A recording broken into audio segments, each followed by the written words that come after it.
বিসমিল্লাহির রহমানির রহিম।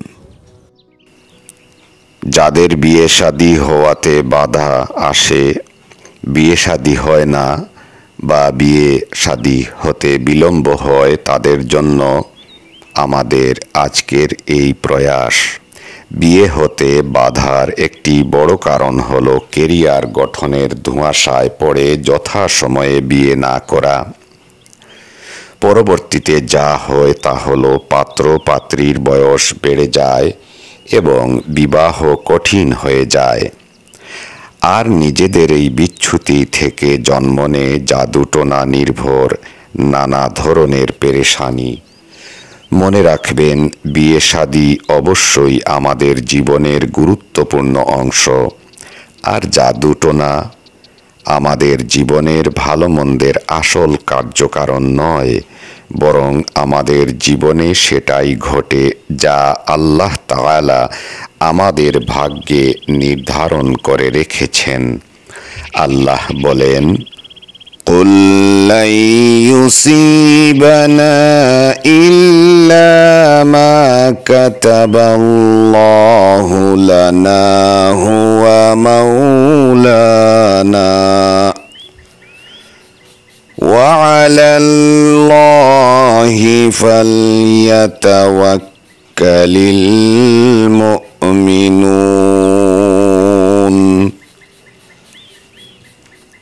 বলো, আমাদেরকে শুধু তাই আক্রান্ত করবে যা আল্লাহ আমাদের জন্যে লিখে রেখেছেন।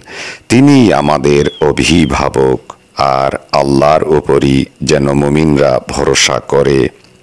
সূরা আত-তাওবা আয়াত নম্বর 51। সুতরাং আপনার বিয়ে কেউ বন্ধ করে রেখেছে, প্রথমে এই ধারণা পরিহার করুন। দুরাবস্থা, দুর্ভাগ্যের নাগাল ও মন্দ ভাগ্য থেকে মুক্তির জন্য বেশি বেশি করে আল্লাহ রব্বুল আলামিনের কাছে দোয়া করুন। রাসূলুল্লাহ সাল্লাল্লাহু আলাইহি ওয়াসাল্লাম ইরশাদ করেন, লা ইয়ারুদ্দুল কদা ইল্লা দুআ, অর্থাৎ ভাগ্য পরিবর্তন হয় না দোয়া ব্যতীত। তিরমিজি শরীফের হাদিস। পাশাপাশি কিছু আমল বলে দিচ্ছি, ইনশাআল্লাহ এর উসিলায়ও আপনার এই দুরাবস্থার আমূল পরিবর্তন আসবে। এই দোয়াগুলি বেশি বেশি করে নামাজের পরে পাঠ করবেন।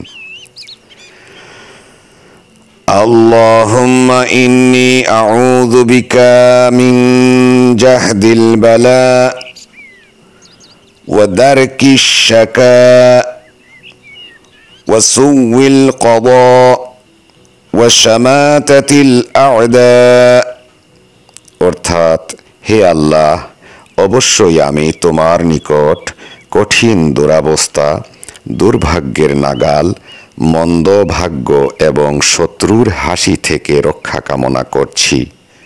সহিহুল বুখারী ওয়া মুসলিম।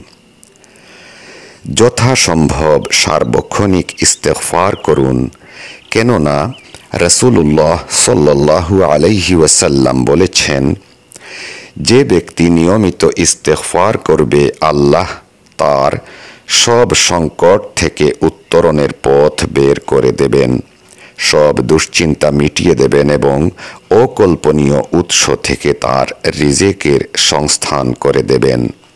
আবু দাউদ শরীফের হাদিস। এরপর দিনদার ও চরিত্রবান পাত্র পেলে তার প্রস্তাব নাকচ করা উচিত হবে না। হযরত আবু হুরায়রা রাদিয়াল্লাহু তাআলা আনহু থেকে বর্ণিত একটি হাদিসে রাসূলুল্লাহ সাল্লাল্লাহু আলাইহি ওয়াসাল্লাম বলেছেন, তোমরা যে ছেলের দিনদারি ও চরিত্রের ব্যাপারে সন্তুষ্ট হতে পারো, সে যদি প্রস্তাব দেয় তাহলে তার কাছে বিয়ে দাও। যদি তা না করো তাহলে পৃথিবীতে মহা ফিতনা ফাসাদ সৃষ্টি হবে। এটি তিরমিজি শরীফের হাদিস। অতএব প্রিয় দর্শক এবং শ্রোতা, সর্বক্ষেত্রে জাদু টোনা, টুটকা, বান এবং চালানের চিন্তা না করে আমাদের দৈনন্দিন জীবনের আমাদের নিজস্ব সমস্যার কথাও চিন্তা করা উচিত। বিভিন্ন কারণে কোনো পরিবারে ছেলে সন্তানের বিয়ে হতে অনেক বিলম্ব হয়ে যায়। এই বিলম্বের জন্য পেরেশানি না করে আল্লাহ পাকের কাছে দোয়া চাওয়া উচিত। তবে কোনো ক্ষেত্রে এসবের উপর শত্রুর জাদুটোনা বা টোটকা থাকতেও পারে। কোনো হক্কানি রুহানি বিশেষজ্ঞের কাছে পরামর্শ নেওয়া একান্ত জরুরি। আল্লাহ সবাইকে ভালো রাখুন, সুস্থ রাখুন। আল্লাহ হাফিজ। আসসালামু আলাইকুম ওয়া রাহমাতুল্লাহি ওয়া বারাকাতুহু।